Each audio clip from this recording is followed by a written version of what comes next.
sou Evelyn Bert. E eu, Natane do Vale. Devido à pandemia e o isolamento social, a OAB do Rio Grande do Sul está em regime de teletrabalho desde o fim de março. Por isso, temos uma pequena pausa no nosso OABcast até nos adaptarmos para a gravação de novos programas. Os tempos são outros, tudo mudou em menos de 3 meses. E a OAB-RS também mudou, se adaptou, evoluiu. Precisamos, todos e todas, buscar novas formas de levar à advocacia e à cidadania informações de qualidade. Por isso, estamos aqui.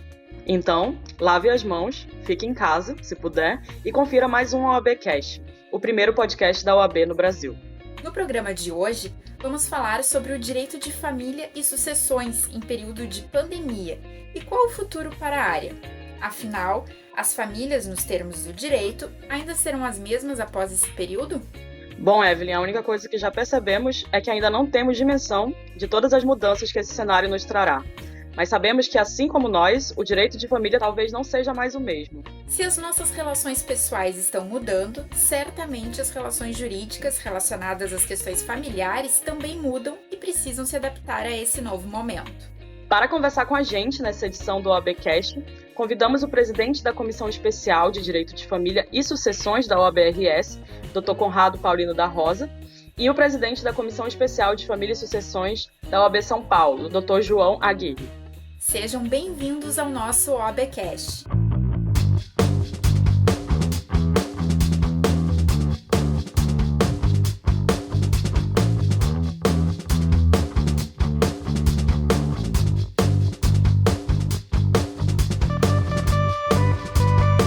Lidamos com o incerto, mas o que sabemos é que ninguém mais aguenta ficar em casa. Porém, é extremamente necessário para contermos a propagação do vírus. E o que temos visto bastante nas redes sociais são as pessoas reclamando de conflitos familiares. Mulheres que continuam tendo que lidar com os afazeres domésticos sozinhas, homens que reclamam de suas esposas, a divisão dos cuidados com os filhos. Isso já é um spoiler que o direito da família será muito impactado pela pandemia, certo, doutor Conrado?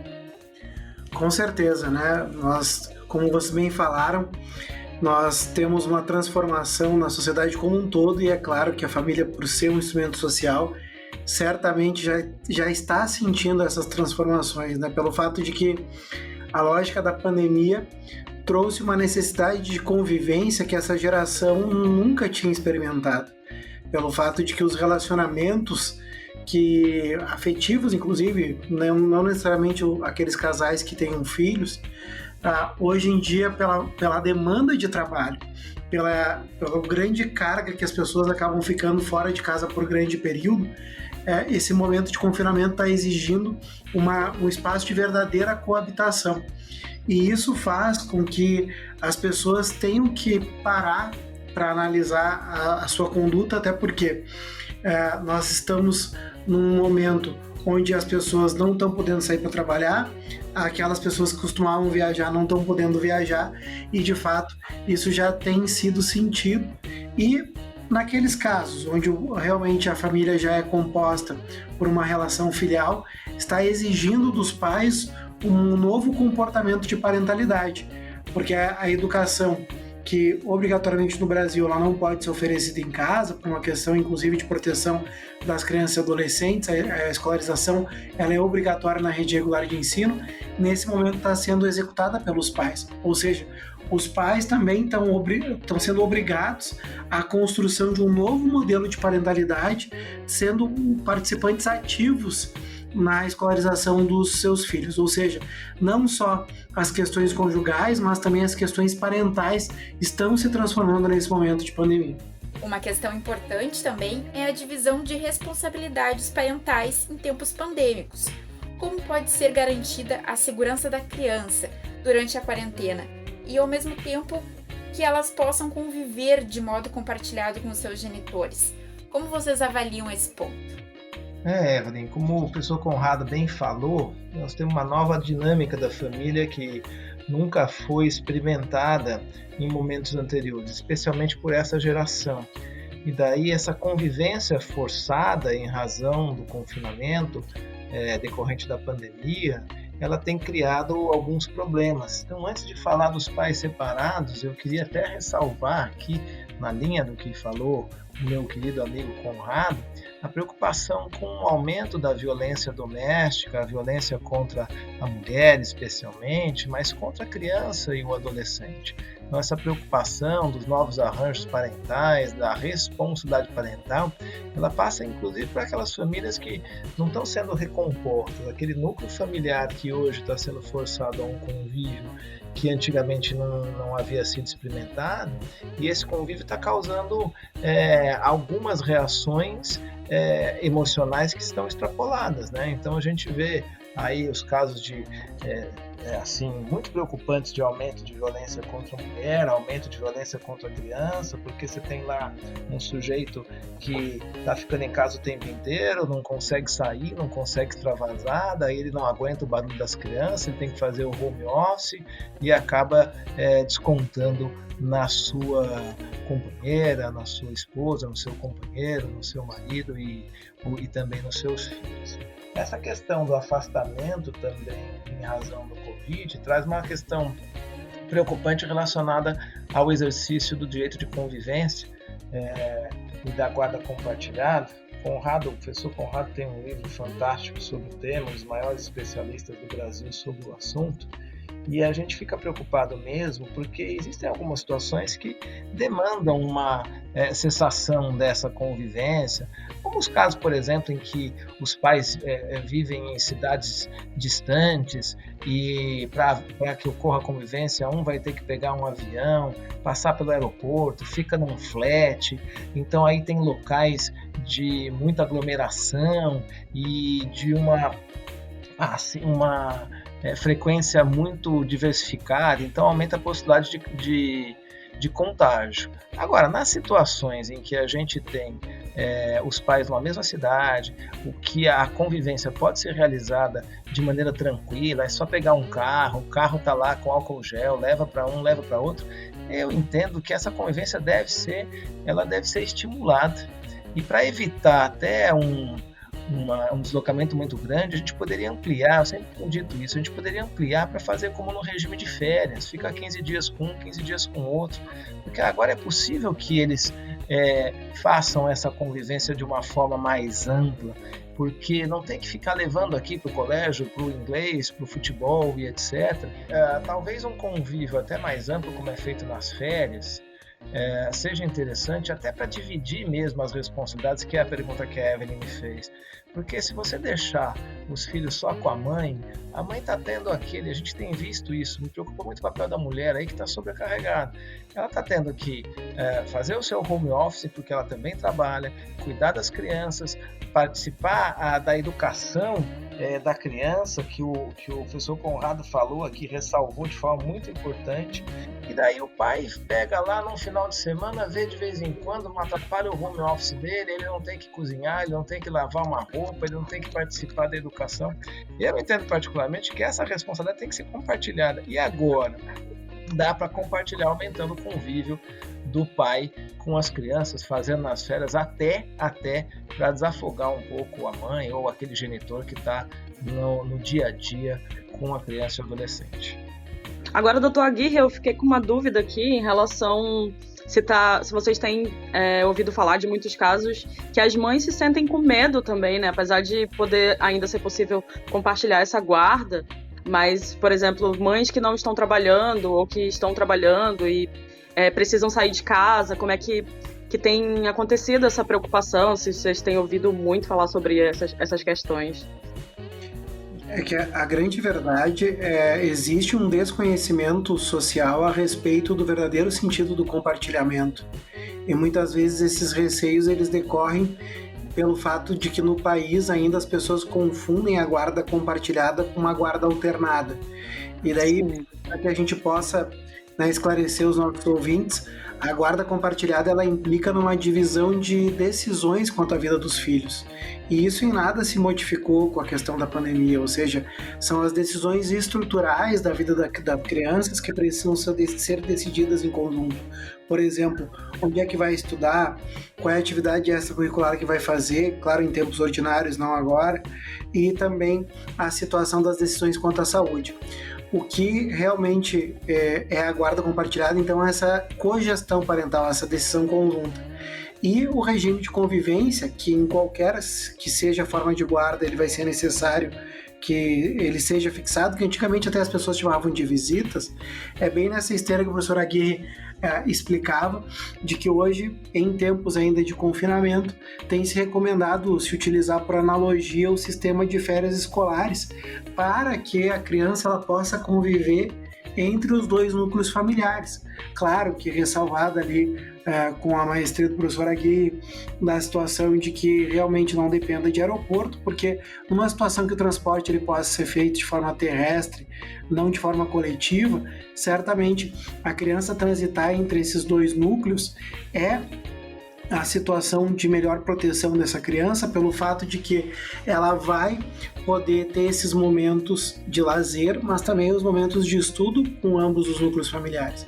E naquelas situações onde, porventura, um deles esteja na linha de frente da questão da Covid, seja por ser profissional da saúde ou muitas vezes até profissional da segurança pública, daí a recomendação por hora é que a gente possa ter a convivência pelos meios virtuais, então que nós possamos utilizar as ferramentas virtuais como forma de contato, mas o essencial seria que nós pudéssemos ter realmente a participação e a convivência com ambos os núcleos familiares, pelo fato de que a gente já tem bastante tempo de confinamento, a gente não sabe por quanto tempo também vai ter que ficar, e certamente a gente não pode estimular que o espaço da pandemia seja um momento de alienação parental, né? Então esse é o cuidado que a gente precisa ter, analisando pelo que é o melhor para as crianças. E a gente no direito de família, a gente tem esse cuidado de que nem sempre o que é melhor para as crianças é o melhor para os adultos, mas o melhor interesse que é protegido na Constituição é da criança e adolescente. Porque muitas vezes as pessoas não querem a guarda compartilhada e têm simpatia pela guarda lateral, porque acham que a guarda compartilhada é a mais complicada. Sim, ela vai exigir um pouco mais de bom senso dos genitores, mas aí entra em cena a doutrina da proteção integral, ou seja, a certeza de que para os filhos vai ser o melhor ter ambos os pais participando ativamente da sua vida. Eu acho muito importante que o Conrado falou, de frisar que o exercício dessa guarda compartilhada e a pandemia, eles não podem ser um motivo para alienação parental. Porque, pelo que a Natane perguntou, eu tiro também uma experiência prática que a gente tem visto agora de algumas pessoas que têm o lar principal na guarda compartilhada, geralmente são as mães, exagerarem nos cuidados com o filho para dizer que o pai não pode exercer a sua convivência. Não, o meu filho não vai sair aqui de casa porque ele vai ser contaminado, e daí fica uma forma de alienação, proíbe o contato do pai numa situação que era corriqueira e que seria possível o contato. E a recíproca também tem sido verdadeira. Eu tenho visto alguns pais que, sob o argumento da pandemia, não querem visitar os filhos, porque na verdade sentiram o baque que significa estar o tempo inteiro e atuar dessa forma ampla no exercício da autoridade parental, né? Que é o que eu falo, acordar cedo, acordar o seu filho, colocar para estudar, verificar se ele está estudando, ajudar na lição, fazer o café da manhã, depois ver o almoço, lavar uma roupa, fazer o seu home office, isso cansa. E tem alguns pais que ficaram cansados na primeira experiência e agora, sob o palio da pandemia, falam assim, não vou visitar, é melhor e etc. E não na verdade não vou, ele fala não vou visitar, né? Porque como o Conrado falou, genericamente se fala em visitar, e ele não exerce a convivência, também se afastando e deixando todo o peso sobre aquele outro genitor. Isso é também algo que deve ser evitado em ambos os lados. Perfeito, doutores, muito boa. Uma coisa que a gente quer abordar também nesse podcast é sobre a questão do empobrecimento, né? No evento virtual realizado pela nossa comissão aqui no Rio Grande do Sul, que inclusive os ouvintes podem ver na íntegra no nosso canal no YouTube, o ABRS. Muito se falou sobre essa questão do empobrecimento, aumento de divórcio, diminuição de valores alimentícios, todas essas questões. Como vocês avaliam as ações de revisão da pensão alimentícia? Pode começar com o Dr. Agui falando. Me preocupa a questão da revisão no sentido de, primeiro, se levar a ferro e a fogo e se estabelecer uma presunção genérica de redução da renda do alimentante em razão da pandemia. A gente volta para aquela ideia que a gente falou agora há pouco na relação de parentalidade, de alguém se aproveitar do Covid para conseguir ter êxito em algo que ele não tinha antes do Covid. Então, o que é fundamental para mim? Primeiro, comprovar a efetiva redução da renda e não simplesmente presumir. É lógico que grande parte da população teve uma diminuição da renda em razão do Covid, não nego isso, e, pelo amor de Deus, não quero ser contrário a essa ideia de se permitir a revisão. O que eu não quero dar margem aqui é aquelas demandas que são demandas de ocasião que visam aproveitar a pandemia para conseguir uma revisão que não se conseguia antigamente. Então, vou dar um exemplo. Se você pensar no dono de uma empresa que produzia álcool gel, ele não teve uma diminuição na sua renda, muito pelo contrário, ele teve um aumento na sua renda. Esse sujeito não pode pedir uma revisão dos alimentos em razão da pandemia. Ah, mas isso é muito claro. Tudo bem, mas vamos ver lá, os donos de supermercados de bairro, os donos de farmácia, os profissionais de TI, esses sujeitos, eles estão tendo uma demanda muito maior do que antigamente. E eu estou aqui em Florianópolis e fui num mercado de bairro e conversei com um dono de um mercadinho e ele falou que a demanda dele aumentou. E eu perguntei por quê. Ele falou, doutor, antigamente as pessoas almoçavam no centro, gastavam o seu dinheiro do almoço, às vezes do happy hour lá no centro, agora estão tendo que comer em casa, então estão comprando aqui no bairro. Então esse sujeito não tem uma redução presumida da sua receita, da sua renda, para permitir uma revisão. Isso eu quero dizer para os juízes não saírem por aí e, liminarmente, sem uma cognição mais aprofundada, acabarem por reduzir só sobre o fundamento da pandemia. A redução da renda que permite a revisão tem que estar comprovada. Essa é a regra do artigo 1699 do Código Civil. Tem que haver a comprovação da alteração da situação econômico-financeira do alimentante e do alimentado. E se houver, nós temos que pensar também no superior interesse da criança e adolescente e também no outro genitor que tem a sua responsabilidade. Porque eu dou um exemplo sempre que eu entendo que matematicamente é bem interessante. Nós vamos ter lá, vamos dizer que o pai e a mãe têm uma redução de 50% nas suas receitas. Aí o pai entra com uma ação para reduzir a pensão em 50%, porque diminuiu 50% da sua receita. O juiz, liminarmente, reduz em 50% a pensão. A mãe vai ter uma redução brutal, porque ela vai sofrer a redução de 50% do salário dela e agora mais 50% da pensão. Não vai sobrar nada para a criança. Ela não vai conseguir arcar com tudo. Então, eu entendo que o contraditório é essencial nesse momento. Não sei se esse é o entendimento do Conrado também. Não, sem sombra de dúvidas. E pelo fato de que é notório que nós tenhamos, em geral, uma diminuição de receitas, mas também a gente tem que pensar que, por outro lado, também tem uma redução de despesas, né? O Agui foi muito feliz em trazer o exemplo do mercadinho de bairro. Sim, as pessoas, para esse comerciante, ele está tendo mais receita, por quê? Porque as pessoas estão deixando de comer fora e estão comendo dentro de casa. E é claro que comer dentro de casa é muito mais barato do que comer na rua. Então, direito de família é o direito do caso concreto. E para que nós tenhamos sempre uma ação revisional, a gente tem que ter uma clara demonstração de uma alteração do que nós chamamos de binômio necessidade e possibilidade. Ou seja, eu tenho que demonstrar que mudou algo nas necessidades ou que mudou algo nas possibilidades. Então, como bem o professor Agui falou, nós temos que ter muita cautela pelo fato de que o estado de pandemia não permite uma redução automática do pensionamento, muito menos sem uma ação judicial, né? As pessoas têm que tomar cuidado, que também a gente tem tido muitos relatos, né, de pais ou mães que pagam pensão, que simplesmente disseram, não vou pagar, eu vou pagar parte, porque agora mudou. Bom, se mudou e tem algumas demandas, algumas categorias que de fato estão impedidas de trabalhar, aí entra em cena o novo papel do advogado, em especial do advogado familista.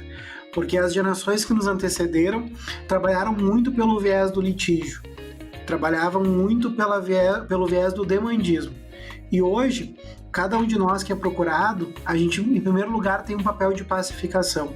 E se nós somos procurados por um genitor ou uma genitora que paga a pensão e que está com o seu estabelecimento fechado agora, já há 90 dias e sem previsão de reabertura, bom, quem sabe aí esse advogado não possa entrar em contato com um colega da parte contrária e fazer um acordo temporário. Olha, enquanto nós estivermos realmente sem esse genitor com o seu comércio aberto, nós possamos reduzir em 20%, 30%, mas agora não dá para permitir qualquer situação que possa colocar aquele que tem um filho em sua companhia em situação de miserabilidade.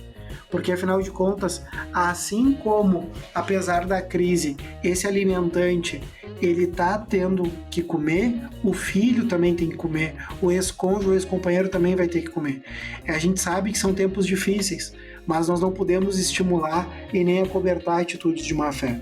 Então, sem sombra de dúvidas, a gente já tem notícia de um aumento de demandas de ações revisionais, só que elas precisam ser analisadas com cautela, analisando as provas produzidas e, sem sombra de dúvidas, não permitir a redução desde logo, pelo fato de que isso pode gerar a total desproteção daquele a quem já tem uma necessidade de ser sustentado, porque se não houvesse essa necessidade, não haveria tido uma fixação alimentar. Então é essa cautela que a gente precisa ter nas ações revisionais. Doutor Conrado, a legislação também tem procurado momentaneamente se adequar a esse período que a gente está vivendo, né? A Câmara dos Deputados aprovou o projeto de lei 1179 de 2020, que cria um regime jurídico especial para essa pandemia. A prisão por atraso na pensão alimentícia passou a ser domiciliar. Como o senhor enxerga essa mudança? Olha, eu tenho um pouco de resistência a iniciativas legislativas que são aprovadas sem amadurecimento. Esse projeto de lei 1179, ele passou pelo Senado e foi aprovado no Senado em apenas uma semana. E o professor Luiz Edson Fachin, que é um dos fundadores do IBDFAN e hoje é ministro da STF, ele sempre criticou o estado de hemorragia legislativa que nós temos no país. É claro que a legislação, ela nunca vai conseguir cobrir todas as situações possíveis.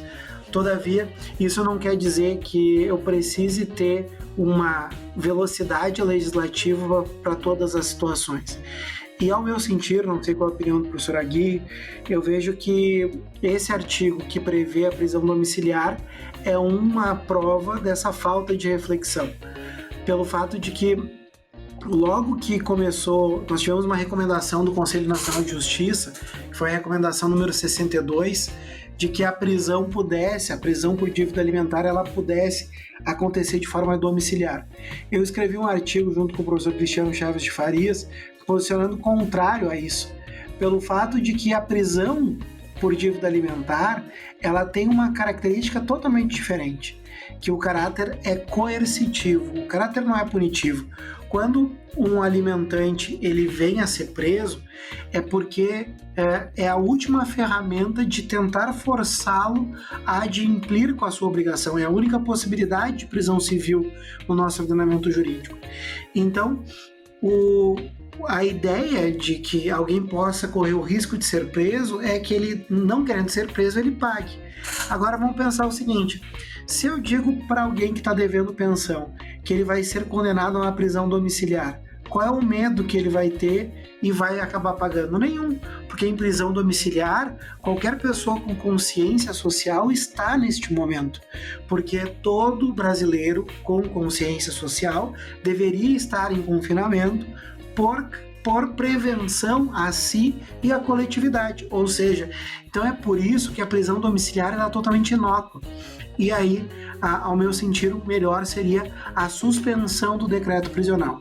Essa semana, inclusive, nós tivemos a boa notícia que o STJ julgou justamente nesse sentido, dizendo que a prisão domiciliar não deveria ser aplicada, e sim uma suspensão do decreto prisional, ou seja, suspende-se o decreto prisional neste momento, para que assim que tudo volte ao normal, ou ao novo normal, como tem se falado, nós possamos daí ter a nova tentativa de decreto de prisão desse devedor, e aí assim conseguirmos a efetivação do crédito, porque, repito, a ideia da prisão civil é forçar o pagamento, não tem um caráter punitivo, então, ao meu sentir, a prisão domiciliar ela é inócua. Eu fico feliz de ouvir o Conrado, porque isso já é uma amizade de muitos anos e a gente sempre pensou de maneira muito próxima. E eu defendo exatamente a mesma coisa. Eu tive a oportunidade de tentar contribuir para esse projeto Lei 1179, a convite do professor Rodrigo Xavier Leonardo, da Faculdade de Direito da Universidade Federal do Paraná, a quem eu agradeço o convite e a confiança. E eu sugeri, Conrado, exatamente isso, que não houvesse a prisão domiciliar no tempo do Covid, porque isso é uma sanção premial, né? Acaba sendo um prêmio. E eu tenho até, depois infelizmente essa proposta não passou, a minha ideia era a seguinte: se não voltar à prisão civil, porque hoje estão falando que não vai voltar à prisão civil, a gente tem ouvido isso. E a natureza, como o professor Conrado brilhantemente falou, a natureza jurídica da prisão civil do devedor de alimentos não é sancionatória, não é punitiva, não é uma punição pelo não pagamento. Ela é coercitiva, ela visa forçar o cumprimento. Prova de que não é punição é o fato de que a dívida, se ele for preso, se o devedor de alimentos for preso, a dívida permanece. Se fosse uma punição, a dívida não prevaleceria. Não prevaleceria, por quê? Porque não poderia ter uma dupla sanção, não é uma dupla sanção. A natureza é coercitiva.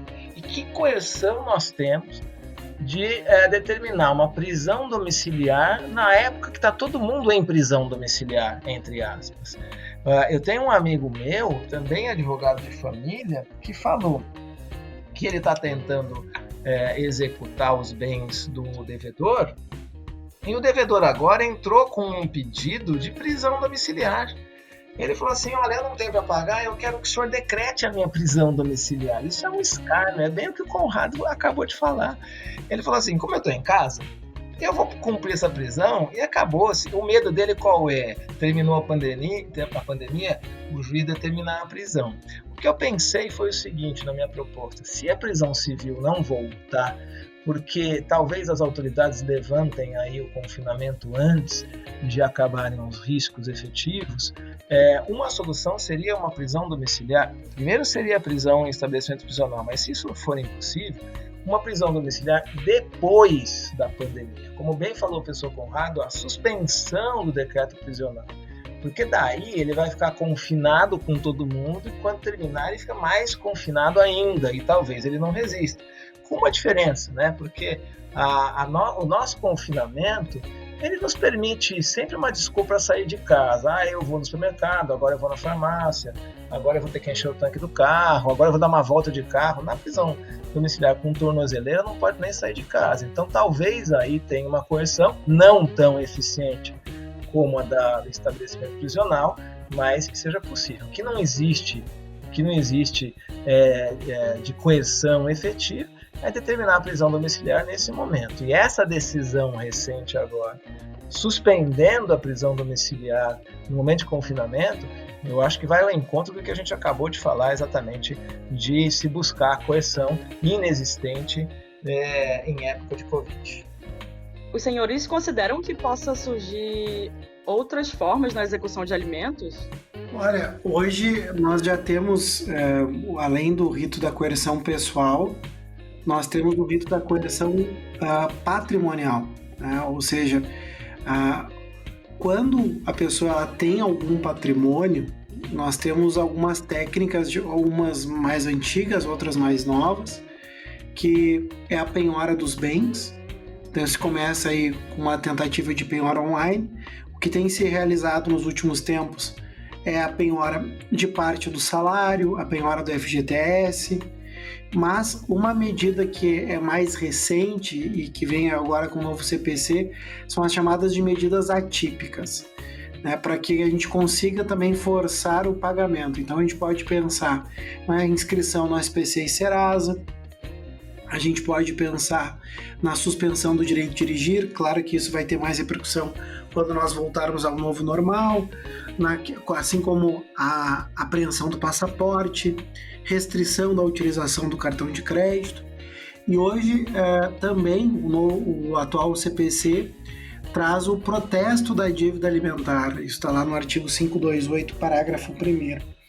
E o interessante, até para que os colegas da nossa subseção do Rio Grande do Sul tenham conhecimento, nós temos uma nova consolidação normativa notarial e registral no nosso estado desde janeiro desse ano, e que hoje, aqueles processos que tramitam em processo eletrônico, nós já temos a possibilidade de que a própria vara de família já encaminhe ao tabelionato de protesto o protesto da dívida alimentar, ou seja, isso facilita a tramitação.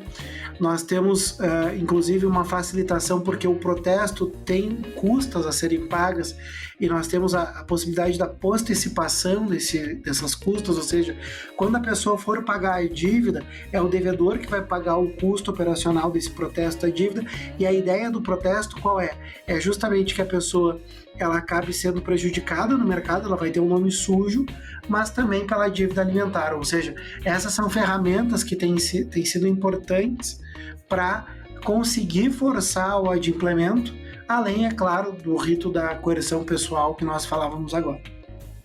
Concordo com todas as palavras do Conrado, reiterando que a gente vai ter que buscar outras saídas aí, e nós temos essa possibilidade agora pelo novo CPC, como o Conrado bem disse, de buscar as medidas atípicas. A questão de se caçar na carteira de motorista ela é muito controvertida, especialmente quando existem outros créditos. Mas eu entendo que quando existe o crédito alimentar que permite a medida extrema, que é a prisão civil como coerção, no crédito alimentar especificamente seria possível tomar esse tipo de medida atípica, como caçar a carteira de habilitação, caçar o passaporte, buscar o crédito do cartão de crédito, bloquear o crédito do cartão de crédito. A professora Simone Tassinari, aí do Rio Grande, grande professora, doutrinadora e nossa amiga também, ela propõe, inclusive, uma penhora do crédito que é disponibilizado pelo banco para o cliente. Então, por exemplo, o crédito do cheque especial. Aí a gente conversou sobre isso e um colega falou assim, mas o cheque especial vai obrigá-lo a fazer dívida? O que acontece, no mais das vezes, é que esse sujeito deixa a conta no negativo, mas compra uma motocicleta, entra no negativo, depois ele compra um carro. Se ele tem esse crédito, vamos usar esse crédito para fornecer o essencial para a subsistência, manutenção de condição social do alimentado. Então eu entendo que a gente deve buscar outras vias aí que sejam interessantes e que tenham a coerção. O protesto é uma ótima via, a inscrição no SPC, no Serasa. Também a gente pode pedir ofícios aí para aquelas empresas que costumam fazer pagamentos em questões virtuais. Um exemplo é a PagSeguro, né? Para que bloqueie todos os pagamentos que sejam feitos, porque às vezes o alimentado fica desviando esses valores para esse tipo de empresa virtual. Olha, eu não vou receber aqui em conta, se me paga em crédito da PagSeguro ou de outras empresas desse porte, e a gente pode pedir também o bloqueio de recebíveis nesse caso, para tentar fazer com que o credor de alimentos, o alimentando, obtenha a satisfação do seu crédito. É isso. Doutora Gui, uma triste realidade que a gente estava comentando antes também nessa pandemia é o aumento da violência doméstica, né? Como isso pode afetar o direito de família? E, inclusive, no debate da comissão aqui do Rio Grande do Sul foi falado do divórcio unilateral. Como funciona isso? Já é uma realidade hoje no Brasil? Olha, Evelyn, isso me preocupa bastante, né? A questão do aumento da violência doméstica, da violência contra a mulher, especialmente, mas quando eu falo doméstica pode ser contra a criança, o adolescente também. E o que me preocupa muito são os meios. A gente pode até achar soluções viáveis no mundo jurídico, mas me preocupa um degrau anterior. Porque para você conseguir subir o degrau, de chegar e tomar o posicionamento jurídico, qualquer que seja, fazer um boletim de ocorrência, entrar com uma ação, pedir o divórcio, você precisa primeiro, a vítima dessa violência doméstica, precisa primeiro ter meios de noticiar ao seu advogado, ao seu procurador, às autoridades que ela está sofrendo a violência doméstica. E isso, com a pandemia, está muito dificultado. Por quê? Porque a vítima está constantemente com o agressor. Eu tenho uma amiga em São Paulo, professora doutora lá do Mackenzie, professora Patrícia Tuba, minha querida amiga, que ela é especialista em violência doméstica. E eu conversando sobre essas questões, ela me falou o seguinte: ô João, a violência doméstica ela ocorre geralmente no final de semana, porque durante a semana o ofensor ele está trabalhando, ele vai dormir mais cedo por causa do trabalho, ele bebe menos. No final de semana ele está em casa o tempo inteiro, bebe, etc. e acaba agredindo a sua esposa, a sua companheira, os filhos, etc. Agora, esse ofensor, ele está o tempo inteiro, 24 horas por dia com a vítima. Como é que a vítima vai conseguir fazer a comunicação da violência para a gente que está preocupado com isso?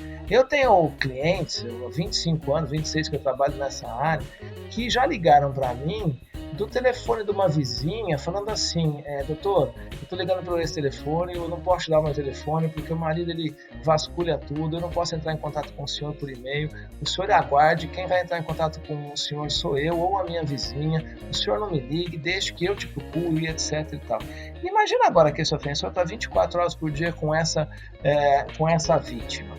Ela vai conseguir fazer um boletim de ocorrência virtual pelo computador? Não, na hora que ela abrir o computador e entrar no site para fazer o boletim de ocorrência, o ofensor vai quebrar o computador, né? Para não dizer que vai fazer coisa pior.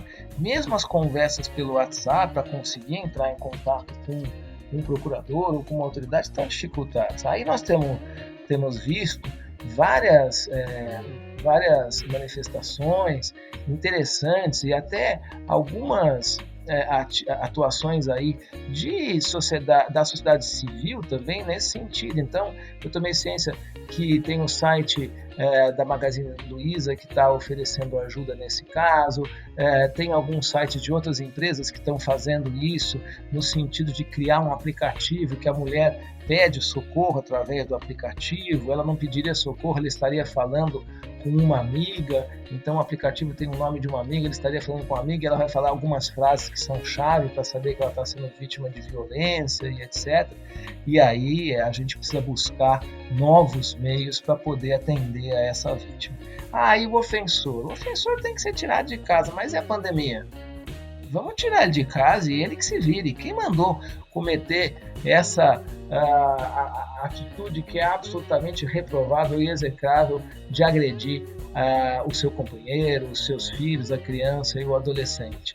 Nesse caso, vamos preservar a vida aí da criança, do adolescente, da mulher, da vítima, e ele que vai tentar se resolver aí de alguma forma, encontrar abrigo na casa de outra pessoa e não das vítimas, né? Não vamos deixar um ofensor diretamente com a vítima.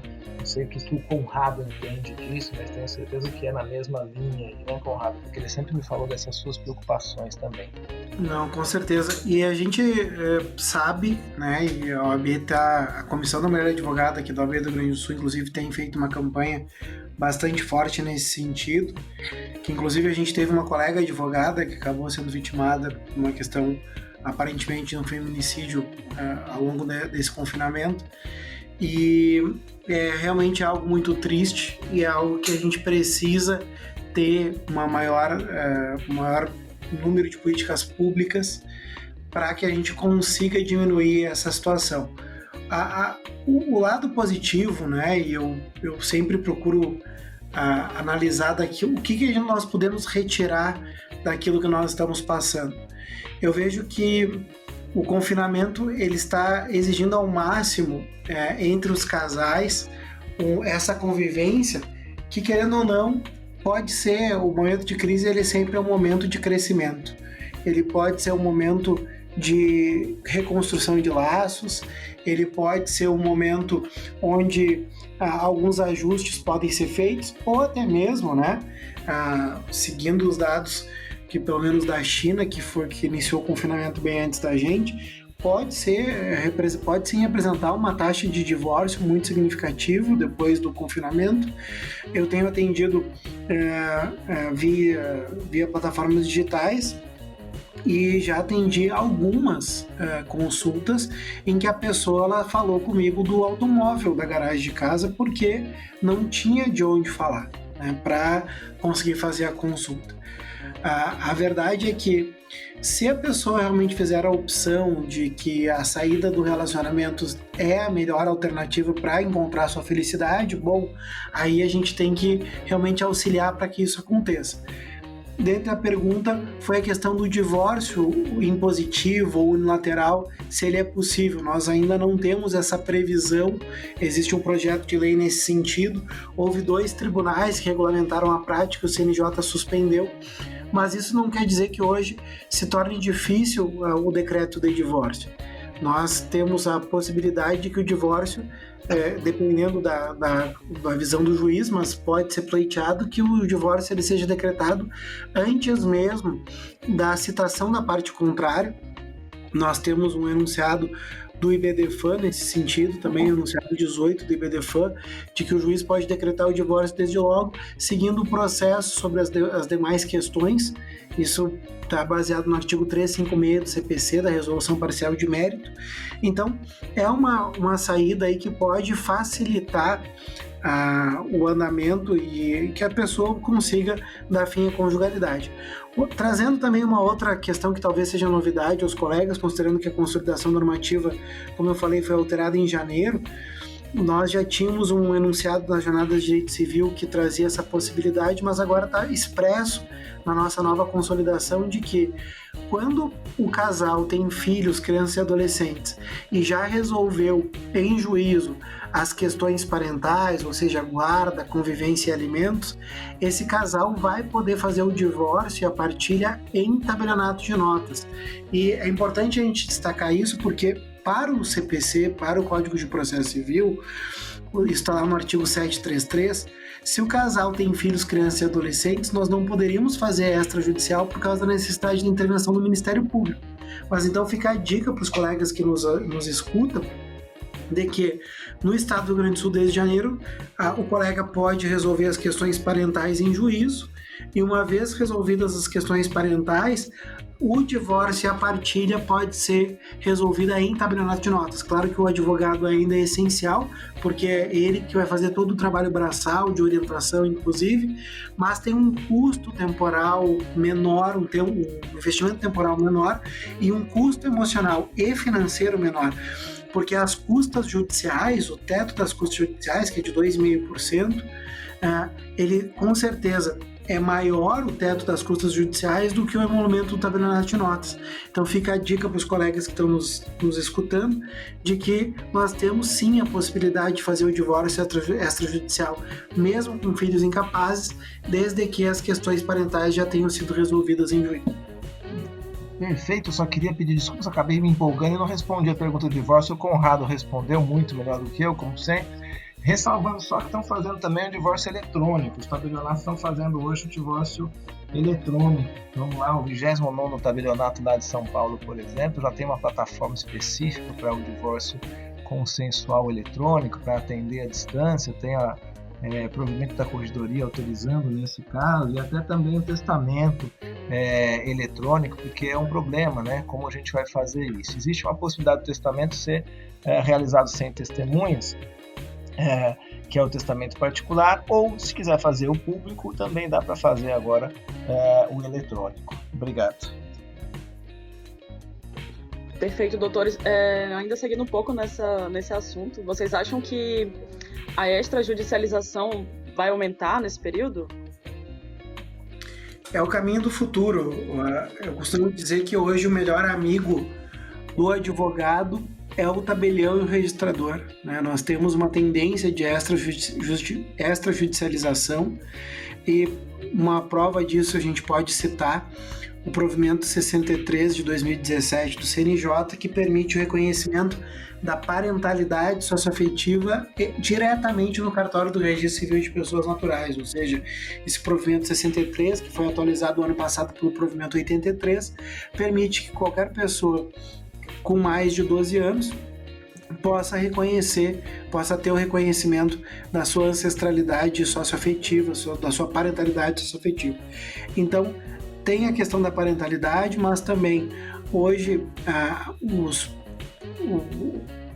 quer a situação do direito de família, quer a situação do direito das sucessões, passa muito pelo serviço notarial. E aí o professor Agui falou da questão dos testamentos e dessas novas possibilidades que nós temos agora com esse provimento, se não me engano, número 100 do CNJ, que trouxe essa possibilidade da desmaterialização de muitos atos.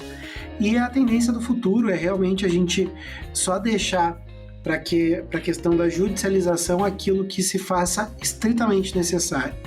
É claro que em se tratando de criança e adolescente, a intervenção do Ministério Público ela se faz necessária, mas quanto menos volume nós tivermos nas varas de família, maior vai ser a qualidade dos julgamentos daqueles feitos que ainda precisam de uma intervenção jurisdicional. É verdade, essa questão da extrajudicialização é o futuro. Eu sou muito favorável à extrajudicialização.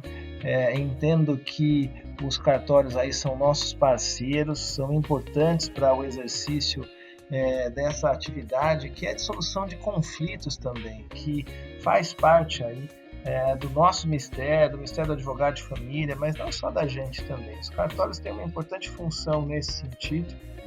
Eu entendo que tem algumas questões que ainda estão judicializadas que não se justificam, como, por exemplo, a obrigatoriedade do recurso ao judiciário para alterar regime de bens.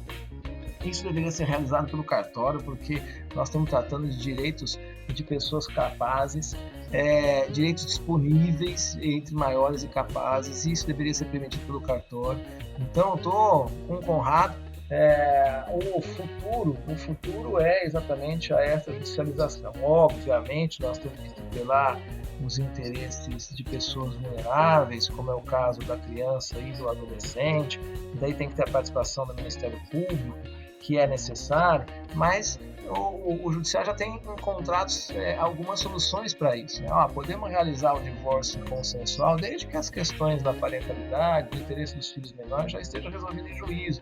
E essa é a solução. Os testamentos também, né? O testamento, quando tem incapaz, o inventário, quando tem incapaz, teria que ser realizado aí pela via judicial, ou quando tiver testamento. Hoje o inventário, grande parte dos estados já tem permitido que o inventário seja realizado pela via extrajudicial, mesmo quando tenha testamento, e desde que o testamento tenha sido homologado em juízo. Então essa é uma realidade de vários estados da federação, como é o caso lá de São Paulo, aqui no Rio Grande também, né, em que a gente pode homologar o testamento em juízo e fazer o inventário pela via extrajudicial. Acho que essa é uma tendência e é um bom caminho que a gente tem que seguir. Daí fica a dica, né, para os colegas que tiverem inventários com testamento, ele tem que entrar com a ação de registro de testamento, que está previsto no artigo 735 e seguintes CPC, e lá já fazer o pedido para que o juiz autorize a realização do inventário extrajudicial, que esse é um grande caminho aí para abreviar, né? Na verdade é uma forma de abreviação da demora que o inventário judicial geralmente traz. Bom, doutores, nosso programa está se encaminhando para o fim. E para concluir a nossa conversa, doutor Conrado, como tem sido a atuação da comissão durante essa pandemia?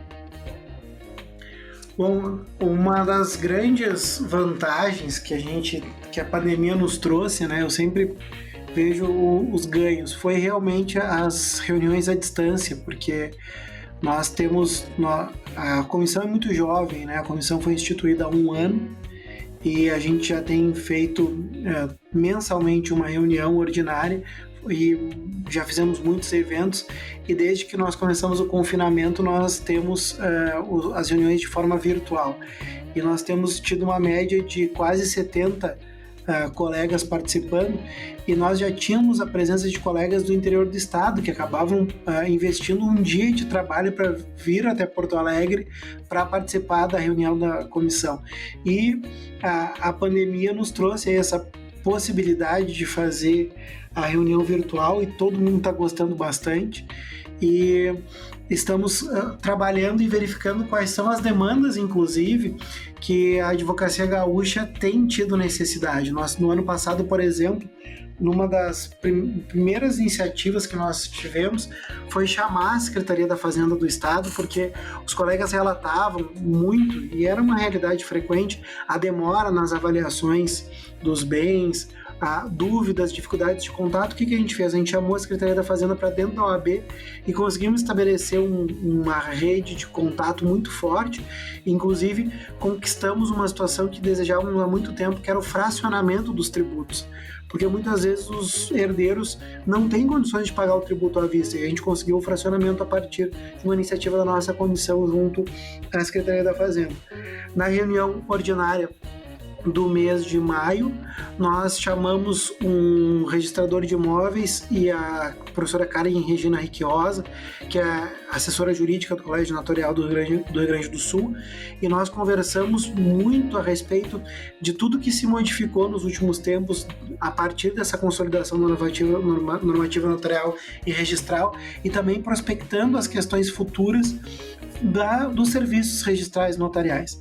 Para a reunião ordinária do mês de junho, nós já temos a confirmação de que a atual Corregedora-Geral de Justiça, que é a desembargadora Vanderlei, vai nos prestigiar, e a ideia de nós chamarmos a desembargadora Vanderlei foi justamente de ouvir da parte dela quais são os próximos passos que a Corregedoria tem pensado para a retomada das atividades. A OAB Rio Grande do Sul foi protagonista do pedido no CNJ, que foi deferido para que os tribunais tivessem autonomia de funcionamento, e esse convite agora da desembargadora Vanderlei é justamente para a gente construir e verificar de que forma a OAB do Rio Grande do Sul, a nossa Comissão Especial de Direito de Família e Sucessões, pode contribuir com o Judiciário, porque certamente nós temos aí uma série de demandas que estão represadas, muitas audiências que foram canceladas, e aí a verificação de que forma nós podemos contribuir para a melhora na qualidade de atendimento.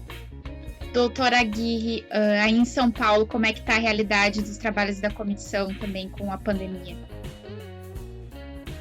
Também temos feito várias incursões junto ao Judiciário para tentar resolver as questões do dia a dia, questões relacionadas aos alimentos que a gente tem falado, para conscientização de que não deve haver uma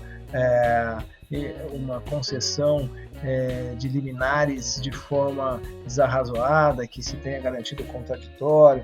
Temos tido um bom contato com o Judiciário para tratar das questões relacionadas ao processo de família em tempos virtuais. Me preocupa bastante a questão das audiências virtuais, porque a audiência virtual traz um problema, que é a arguição da parte, da testemunha. Como é que a testemunha vai ser ouvida, se ela vai estar exatamente naquele local sem nenhum acesso a outras informações. A gente tem um computador ali do lado, pode ter um telefone. Então a questão da audiência virtual, que eu acho que vai ser um futuro, vão acabar passando, mas é algo que me preocupa. Não sei se preocupa o Conrado, mas me preocupa profundamente. Como é que eu faço aí para garantir a lisura da oitiva da testemunha ou do próprio depoimento pessoal, sem que outra parte ou seus advogados fiquem sabendo, tendo acesso a isso no momento? Essa é uma preocupação bastante grande. Eu entendo particularmente que essa pandemia nos trouxe uma nova realidade, acabou servindo para quebrar alguns tabus, né? Várias questões vieram para ficar, o processo virtual vai ficar muito mais amplo, atos processuais que antes a gente não fazia virtualmente, a gente vai acabar fazendo, talvez até mesmo as audiências sejam realizadas pela forma virtual, mas isso me preocupa. A gente tem que estabelecer critérios para garantir a lisura e a idoneidade dessas audiências. O que você acha, Conrado? Não, realmente, a questão da instrução é um fato que me preocupa bastante, né? Pelo fato de que a gente não tem a garantia de que aquela testemunha não está sendo condicionada, não está sendo conduzida, mas, por outro lado, os procedimentos autocompositivos aí ganham e muito na questão de celeridade, porque muitas vezes é engraçado, né? A pessoa ela quer o acordo, mas não quer enxergar a outra pessoa. Então, esses mecanismos, elas podem sim auxiliar na obtenção do acordo, mas de fato tenho ressalvas pela questão da instrução. Eu vejo que a instrução ainda a gente precisaria de que ela pudesse ser realizada de modo presencial. Eu também acho.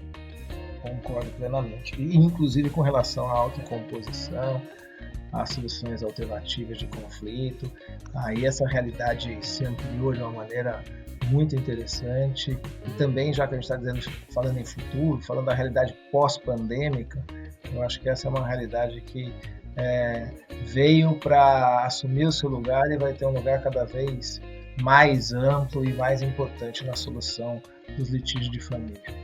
Perfeito, doutores. A gente quer agradecer imensamente, né, a participação dos senhores, e a gente queria que vocês deixassem também uma mensagem final, né, para os nossos ouvintes, sobre tudo que conversamos, qual o panorama, né, que deve prevalecer para os senhores, mudanças positivas ou nem tão boas assim sobre essa pós-pandemia e também na pandemia, né? Olha, eu vejo que o momento de crise que a nossa geração está passando, né, as gerações que nos antecederam viveram os períodos das guerras. A nossa geração, ela é até privilegiada pelo fato de que nós temos hoje uma estrutura de ciência, uma estrutura de tecnologia que permite um menor sofrimento. E eu tenho dito, principalmente para meus alunos, que cada um de nós que tem uma casa para morar, que tem acesso à tecnologia e que não precisa sair de casa, ao invés de estar chateado com tudo isso, tem que se sentir um privilegiado, né? Num país onde 1 a cada 4 brasileiros não tem acesso à internet e nós temos uma grande massa em extrema pobreza, qualquer um de nós que está hoje em casa tem que olhar para cima e se sentir privilegiado. Então, esse momento, que é um momento de crise, ele é um momento de crescimento, e tenho certeza de que nós possamos, depois de tudo isso, valorizar as pequenas atitudes, valorizar, às vezes, o simples fato de poder ir até o supermercado sem receio, de poder valorizar os momentos em família, porque a gente sabe o quanto essas tecnologias que hoje nos permitem estar conectados atrapalharam muitos momentos em família, de olhar muitas vezes de reencontros familiares onde cada um está no seu celular, onde muitas vezes em encontros de amigos está todo mundo mais preocupado em postar do que vivenciar aquele momento. Ou seja, que esse distanciamento social possa trazer a importância do estar junto e de viver aquele momento. A importância de que nós possamos reconstruir esses laços e, acima de tudo, que as relações elas sejam transformadas positivamente pela necessidade de que essa proximidade nos trouxe, mas, acima de tudo, de que as relações elas passam a ser vivenciadas de maneira mais intensa, de modo presencial, e que o online fique só para o modo residual. Então eu vejo que cada um de nós, todo mundo vai passar, com certeza. A gente tem que verificar o que cada um de nós aprendeu, mas, acima de tudo, é retirar para o nosso agir não só profissional, mas para o agir pessoal, os ganhos dessa pandemia. Ou seja, que o direito de família e o direito das associações ele possa ser cada vez mais humano, e que a gente possa ter melhores condições para lidar com as vidas que batem as portas do Poder Judiciário. Eu, de novo, faço minhas palavras do Conrado. Esse momento é bastante difícil, mas, como a gente está dizendo, eu sei que já virou um clichê, há 100 anos atrás o momento era muito mais difícil, né? Há 100 anos atrás nós tivemos o final da Primeira Guerra, as gerações anteriores à nossa foram chamadas à guerra e entendiam que era o fim dos tempos, porque vieram as quatro bestas do Apocalipse, os 4 profetas do Apocalipse, as 4 consequências do Apocalipse estavam lá, que eram a guerra, a fome, a peste, porque veio a gripe espanhola também, e a morte. E as pessoas sobreviveram e cresceram, e a gente está sendo obrigado a ficar em casa, e a gente que tem condições de ficar em casa tem que pensar muito naquelas pessoas que não têm condição de ficar em casa, e temos que ser solidários. Entendo que esse é o momento da solidariedade, é o momento fundamental de pensar no outro, não pensar só no umbigo, pensar no próximo, não pensar só em olhar o celular e aquelas coisas mundanas que a gente estava acostumado, pensar na sociedade, pensar em como eu posso ajudar as outras pessoas, pensar em como eu posso ajudar a família. Isso é fundamental para esse momento. No momento futuro, a gente tem que tentar tirar alguma coisa de bom desse momento terrível. E eu entendo que na crise a gente cresce, a gente tenta buscar algumas soluções para superar essa crise. Aqueles momentos de bonança a gente acaba ficando acomodado. E essa crise está nos fazendo pensar em várias coisas, pensar em nós, pensar no outro e pensar em soluções que a gente consiga trazer para que a nossa sociedade melhore. Nós estamos vivendo um momento muito complexo em razão da crise na saúde, na crise política, na crise dos valores. Temos que tentar fazer com que tudo isso nos transforme em pessoas melhores e que a gente consiga ajudar as outras, especialmente no âmbito do direito da família e das sucessões, que é, como diz a nossa Constituição, a base da sociedade. Muito obrigado. Muito obrigada, doutores. Foi um programa muito bom, com muitos aprendizados aí para os nossos ouvintes. O ABcast de hoje fica por aqui. Este programa é uma realização do Departamento de Comunicação Social da OAB Rio Grande do Sul. A apresentação é Evelyn Berns e Natane do Vale. Até o próximo ABcast. Tchau!